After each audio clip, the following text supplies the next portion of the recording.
2016 പിണറായി വിജയൻ അധികാരത്തിൽ വന്നതിന് ശേഷം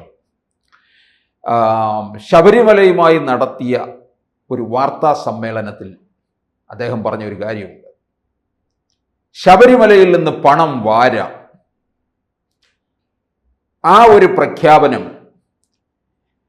മറ്റു മാധ്യമങ്ങളെല്ലാം വിഴുങ്ങിയപ്പോൾ ഒരു പത്രം തന്നെ അതിൻ്റെ തലക്കെട്ടായി കൊടുത്തിരുന്നു, ശബരിമലയിൽ നിന്നും പണം വാരാം. പറഞ്ഞത് പിണറായി വിജയൻ, മുഖ്യമന്ത്രി. ഈ തലക്കെട്ട് കൊടുത്തത് ജന്മഭൂമി ദിനപത്രമാണ്. അത് കണ്ടിട്ട് പലരും പറയും, ഓ അതിപ്പോ പിണറായി വിജയനെതിരെയല്ലേ, സംഘിയല്ലേ എന്നൊക്കെ മാത്രം പറഞ്ഞങ്ങ് മാറ്റിവെക്കും.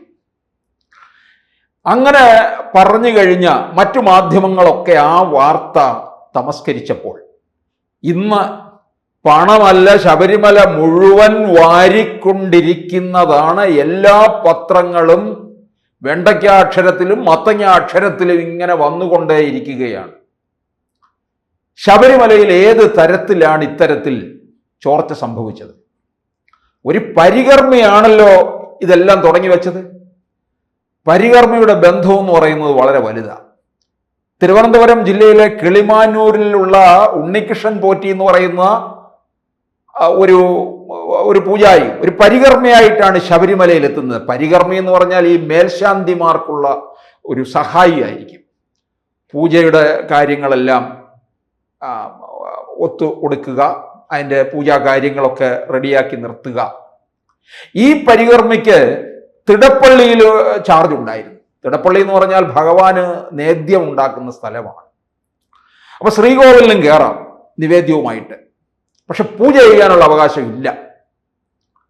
ആരെങ്കിലുമോ ആയിക്കൊള്ളട്ടെ, പരികർമ്മിയോ ശാന്തിക്കാരനോ മേൽശാന്തിക്കാരനോ താഴെയുള്ള ഏതെങ്കിലും ക്ലീനിങ് സ്റ്റാഫോ ആരെങ്കിലും ആയാൽ പോലും ശബരിമലയിലെ ആർക്കും ആ ആളുമായിട്ടൊരു ചെറിയൊരു ബന്ധമുണ്ടെങ്കിൽ നല്ലതല്ലേ?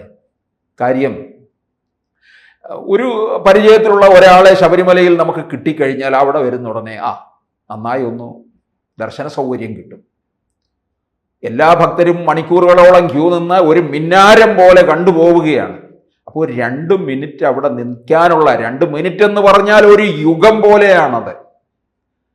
അവസരം കിട്ടിയാലോ നെയ്യഭിഷേകം, വലിയ ക്യൂ ഒന്നും നിൽക്കാതെ കാര്യം നടന്നു പോകും.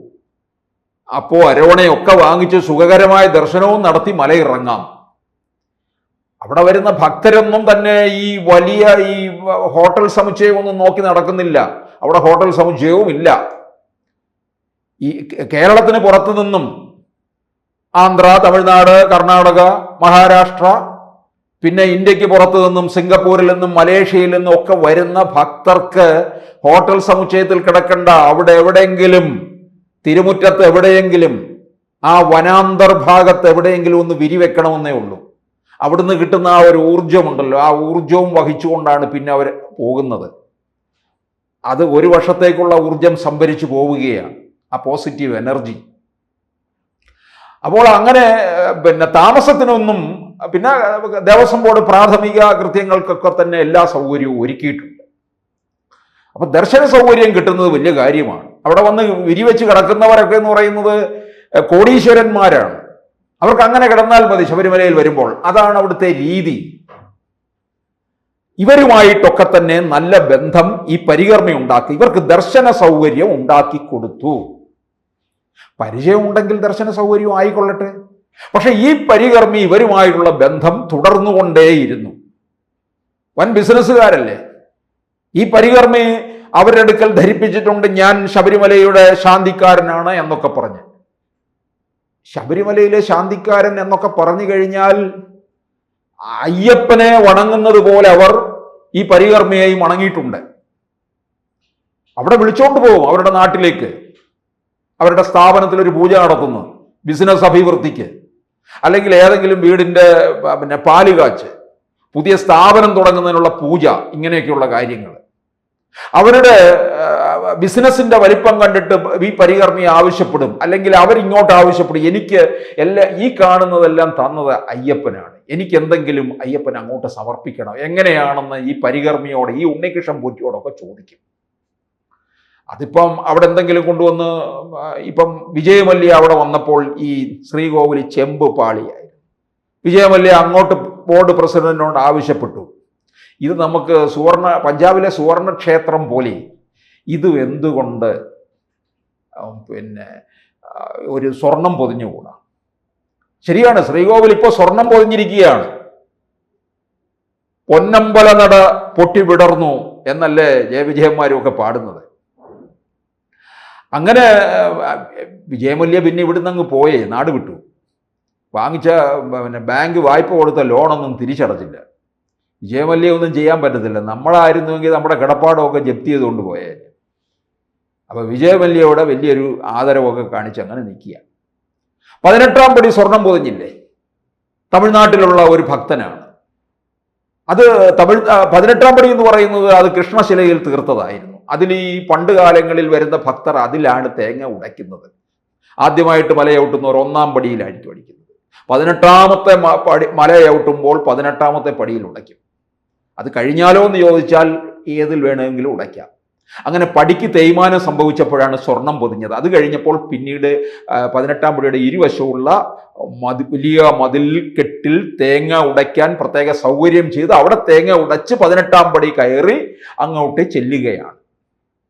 അപ്പോൾ ശബരിമലയിൽ വലിയ ഭക്തർക്ക് വഴിപാട് സമർപ്പിക്കുമ്പോൾ ഇങ്ങനെയൊക്കെയുള്ള കാര്യം ചെയ്യുമ്പോൾ ദേവസ്വം ബോർഡുമായിട്ടുള്ള ചില നിയമങ്ങളൊക്കെ എഗ്രിമെൻ്റ് ഒപ്പുവയ്ക്കണം. ഇപ്പം ഗുരുവായൂരുള്ള ഒരാൾക്ക് ആനയെ നടക്കി ഇരുത്തണമെന്ന് പറഞ്ഞാൽ നേരെ ഒരു ആനയും പിടിച്ചുകൊണ്ട് അവിടെ ചെന്ന് ഗുരുവായൂർ കിഴക്കേ നടയിൽ കൊണ്ടങ്ങ് വിട്ടേക്കുകയല്ല ചെയ്യുന്നത്. അതിന് ദേവസ്വം ബോർഡുമായിട്ട് അവിടുത്തെ ബോർഡുമായിട്ട് കരാറൊക്കെ ഒപ്പിടണം. പിന്നെ അതിൻ്റേതായ ചടങ്ങുകളുണ്ട്. അതുപോലെ ശബരിമലയിൽ ഇപ്പം നമുക്ക് ഒരു പവനോ 2 പവനോ 5 പവനോ ഇടണമെന്നുണ്ടെങ്കിൽ നേരെ അത് കാണിക്കപ്പെട്ടിയിലേക്ക് അങ്ങ് ഇടാം. അല്ലാതെ എന്തെങ്കിലും ചെയ്യണമെന്നുണ്ടെങ്കിൽ ഒരു വലിയ സ്വർണ്ണമണി അല്ലെങ്കിൽ അയ്യപ്പന് നിവേദ്യം നടത്താൻ ഒരു സ്വർണ്ണ തളിക ഇതൊക്കെ കൊടുക്കണമെന്നുണ്ടെങ്കിൽ അതിൻ്റേതായ ദേവസ്വം ഉദ്യോഗസ്ഥരുമായിട്ട് ബന്ധം വേണം. അപ്പോൾ ഇതൊക്കെ ബന്ധപ്പെടുത്തി കൊടുക്കും ആര്? നമ്മുടെ ഈ പരികർമ്മി ഉണ്ണികൃഷ്ണൻ പോറ്റി. ഉണ്ണികൃഷ്ണൻ വലിയ ആളായിരുന്നേ. ഉണ്ണികൃഷ്ണൻ മനസ്സിൽ കളിക്കുമ്പോൾ മറ്റൊരുണ്ണി എന്തിനാണ് എന്ന് പൂന്താനം ചോദിച്ചത് ഈ ഉണ്ണികൃഷ്ണനെ കണ്ടിട്ടാണോ എന്ന് സംശയമുണ്ട്. കാരണം ഈ ഉണ്ണികൃഷ്ണൻ ഇരിക്കുമ്പോൾ പിന്നെ ശബരിമലയിലെ എല്ലാം ഇങ്ങ് വരും. പിണറായി വിജയൻ പറഞ്ഞില്ലേ, പണം വാരാം. പണമല്ല, പണവും പൊന്നും ഞങ്ങൾ വാരിക്കൊണ്ടിരിക്കുകയാണ്. മിക്കവാറും AKE സെന്ററിന്റെ മുകളിൽ ചിലപ്പോൾ ഒരു സ്വർണ്ണ ഈ ഗോപുരമൊക്കെ ചിലപ്പോൾ വയ്ക്കാൻ സാധ്യതയുണ്ട്. അരിവാൾ ചുറ്റിയ നക്ഷത്രം സ്വർണത്തിലാക്കും. അപ്പൊ എന്തായാലും ഈ ഉണ്ണികൃഷ്ണൻ പോറ്റി അങ്ങനെ അവിടെ അങ്ങ് നിറഞ്ഞു നിൽക്കുകയാണ് ചെയ്യുന്നത്. അപ്പൊ ദേവസ്വം ഉദ്യോഗസ്ഥരുമായിട്ടൊക്കെ കാര്യങ്ങളൊക്കെ ബന്ധപ്പെടുത്തി കൊടുത്തു. അപ്പൊ ഈ ദേവസ്വം ഉദ്യോഗസ്ഥന്മാർക്ക് ഈ വലിയ ബിസിനസ്സുകാരാണ്, അവർക്ക് ശബരിമലയിൽ വലിയൊരു ബന്ധം കിട്ടിക്കഴിയുമ്പോൾ അവർക്ക് സന്തോഷമാണ്. അവർ വളരെ നിഷ്കളങ്കതയോടുകൂടി ഇവർക്ക് പിന്നെ ഉടനെ വിദേശ യാത്രയ്ക്കൊക്കെ ഉല്ലാസത്തോടുകൂടി പോകാൻ അറുമാദിക്കാനായിട്ട് വിദേശ യാത്രയ്ക്കൊക്കെ ടിക്കറ്റ് എടുത്തു കൊടുക്കുന്നു, എല്ലാം ചെയ്യുന്നു. ഉണ്ണികൃഷ്ണൻ പോറ്റിയും അത് വേണ്ട രീതിയിൽ അങ്ങ് അറുമാദിച്ചു. അങ്ങനെ ഇനി ചിലപ്പോൾ പൊന്നമ്പലമേറ്റ് വഴി വരെ കൊണ്ടുപോകാമെന്നൊക്കെ പറഞ്ഞ് കൊണ്ടുപോയിട്ടുണ്ടോയെന്നും സംശയമുണ്ട്. കാരണം ശബരിമല ഏത് തരത്തിലാണോ ഭക്തർ കാണുന്നത് അതുപോലെ തന്നെ പ്രാധാന്യമുള്ള ഇടമാണ് പൊന്നമ്പലമേട്. അപ്പോൾ അവിടെ നിന്ന് ഈ ദേവസ്വം ബോർഡ് അപ്പോൾ ശരിക്കും പറഞ്ഞു കഴിഞ്ഞാൽ ഈ പരികർമ്മയിൽ മാത്രം ഇവിടെ അന്വേഷണം നിൽക്കരുത്. പഴയ കാലത്തെ വർഷങ്ങൾക്ക് മുമ്പുണ്ടായിരുന്ന ശബരിമല എക്സിക്യൂട്ടീവ് ഓഫീസറെയും വരെയൊക്കെ ചോദ്യം ചെയ്യണം. ശബരിമലയ്ക്ക് പ്രത്യേക എക്സിക്യൂട്ടീവ് ഓഫീസറുണ്ട്. തീർത്ഥാടന സമയത്ത് ശബരിമലയിലും അല്ലാത്തുള്ള സമയങ്ങളിൽ പത്തനംതിട്ടയിലുമാണ്. പത്തനംതിട്ട ജില്ലയിലാണ് ശബരിമല സ്ഥിതി ചെയ്യുന്നത്. പിന്നീട് മേൽശാന്തിമാരിലേക്കും പോകണം. അന്വേഷണമല്ല, അവരിൽ നിന്ന് കാര്യങ്ങൾ മനസ്സിലാക്കിയെടുക്കണം. കാരണം 1995-96 കാലഘട്ടത്തിലാണ് ശബരിമലയിൽ പുറപ്പെടാ ശാന്തി വരുന്നത്. പണ്ട് അതിനു മുമ്പ് പൂജ കഴിഞ്ഞ് അങ്ങ് വീട്ടിലേക്ക് പോകും. മലയാള മാസം ആണെങ്കിൽ തീർത്ഥാടന കാലമാണെങ്കിൽ ആ സമയം വരും. അങ്ങനെ ഒരു തവണ പോയപ്പോഴാണ് നിലയ്ക്കൽ ഇറങ്ങി അവിടുത്തെ ഒരു പള്ളിയിൽ ഒരു വൈദികന്റെ ചെവിയിൽ ഈ മൂലമന്ത്രം, അയ്യപ്പ മൂലമന്ത്രം ഉപദേശിച്ചു കൊടുത്തു.